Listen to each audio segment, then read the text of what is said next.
CBI கட்சியைச் சேர்ந்த மூத்த தலைவர் திரு மகேந்திரன் அவர்கள் அவேகாவில் இணைஞ்சிருக்கிறாரு. நண்பா நண்பீஸ் அதை பயங்கரமா கொண்டாடிட்டு இருக்காங்க. ஆனா ஒரு சின்ன பிளாஷ்பேக்க உங்களுக்கு ஞாபகப்படுத்துறோம். தேர்தலுக்கு முன்னால இதே மகேந்திரன் தாவேகாவை பற்றியும் திரு விஜய் அவர்களை பற்றியும் என்ன பேசினாரு அப்படிங்கறத கொஞ்சம் திரும்பி பாருங்க. அப்போதான் பிழைப்புவாதம்னா என்ன, சந்தர்ப்பவாதம்னா என்ன அப்படிங்கறது உங்களுக்கு புரியும்.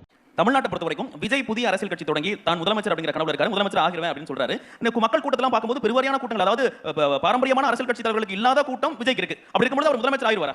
அதாவது அரசியல் என்பது என்ஸ்டீன் சொல்வார், politics is more complicated then the algebra என்று சொல்வார். அரசியல் என்பது அல்ஜிப்ராவை விட மிகவும் சிக்கலானது. இது சொன்னது சாதாரண ஆள் கிடையாது, என்ஸ்டீன். அப்ப அரசியல் என்பது இங்க எப்படி இருக்கு அப்படின்னு பாத்தீங்கன்னாக்க, அரசியல் என்பது அரசியலாக பயின்று தெரிந்து கொண்டு இளைஞர்களை உருவாக்க வேண்டும் என்கின்ற எதுவுமே இல்லாமல் ஏதோ ஒரு காரணத்தால் கிடைத்த ஒளி வட்டத்தை கையில் வைத்துக் கொண்டு அந்த ஒளி வட்டத்தை நோக்கி எல்லாரையும் இழுக்கணும் அப்படிங்கிற ஒரு செயல்பாடா மாறிடுது. அந்த செயல்பாடு தமிழ்நாட்டில் கடந்த காலத்தில் திரைப்பட நடிகர்கள் இப்படிப்பட்ட முயற்சி எல்லாம் பண்ணியிருக்காங்க. எம்ஜிஆர் வந்திருக்காரு. எம்ஜிஆர் நீங்க விஜயோட ஒப்பிட முடியாது. எம்ஜிஆர் என்பவர் திமுகவில் இருந்து அதனுடைய ஊழியராக இருந்து அடிபட்டு அப்படியெல்லாம் வந்தவர். ஆனால் விஜயை பொறுத்தவரையில் ஒரு ஒளிவட்டம் அவருக்கு எப்படியோ ஏற்பட்டு போச்சு. அந்த ஒளிவட்டத்துக்கு பின்னுக்கு இருக்கக்கூடிய அந்த வெளிச்சத்தை வைத்து பல்லாயிரக்கணக்கான பேரை இழுக்கணும்னு நினைக்கிறாரு. நான் ரொம்ப பிராக்டிகலா சொல்றேன். இன்னைக்கு விஜய் கட்சியில சேர்ந்திருக்கக்கூடிய பல பேர் என்ன நோக்கத்துக்காக அதுக்கு போயிருக்காங்க? நான் கம்யூனிஸ்ட் கட்சியில சேர்ந்தேன், 18 வயசுல சேர்ந்தேன். தமிழ்நாட்டில் எல்லா சிறைச்சாலைகளிலும் நான் இருந்திருக்கிறேன்.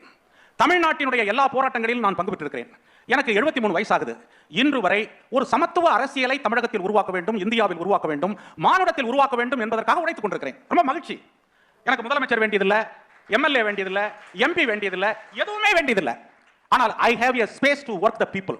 மக்களிடம் வேலை செய்வதற்கான இடம் பரவலாக எனக்கு இருக்கிறது. ஒரு இடத்துல இல்லை, எல்லா இடத்துலையும் இருக்கு. ஆனா விஜய் அது மாதிரி செய்யலாமே, மக்களுக்காக செய்யலாமே. மக்களுக்கு எத்தனை பிரச்சனை இருக்கு?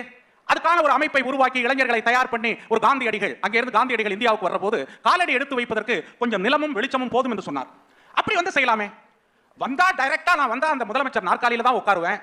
அதுக்கு எல்லாரும் என் பின்னாடி வாங்க, உட்காரத்துக்கு இளைஞர்கள் எல்லாம் நீங்கள் பண்ணுங்க. அதுக்கு அவன் தப்பு பண்ணிட்டான், இவன் தப்பு பண்ணிட்டான். நீ தப்பு பண்ண மாட்டேங்கிறதுக்கு என்ன கேரண்டி இருக்கு? உன்னுடைய வாழ்க்கை அரசியல் வாழ்க்கையில நீ சாதிச்சிருக்கியா? ஒரு 15 வருடம் 20 வருடம் அவருக்கு கிரெடிபிலிட்டி உள்ள ஆளுங்கிற அனுபவம் எங்கேயாவது கிடைச்சிருக்கா? இல்ல. அதனால அரசியல்ங்கிறது விளையாட்டு கிடையாது. அரசியல் என்பது வானம் கிடையாது, வான வேடிக்கை கிடையாது. அது ஒவ்வொரு மனிதனுடைய உணர்வுகளிலும் ஒன்றிணைந்து அர்ப்பணிப்போடு அதை மாற்றி அமைப்பதுதான் அரசியல். அந்த அரசியலில் உள்ள நான் விஜய் அரசியலை ஏத்துக்க முடியாது. ஒரு சலசலப்பு அதுக்குள்ள இருக்கலாம். சலசலப்பு இருக்கலாம், அவ்வளவுதான். அவர் முதலமைச்சர் ஆக முடியாது, வெற்றி பெற முடியாது. கட்டாயம் இந்த முதலமைச்சர் ஆக முடியாது.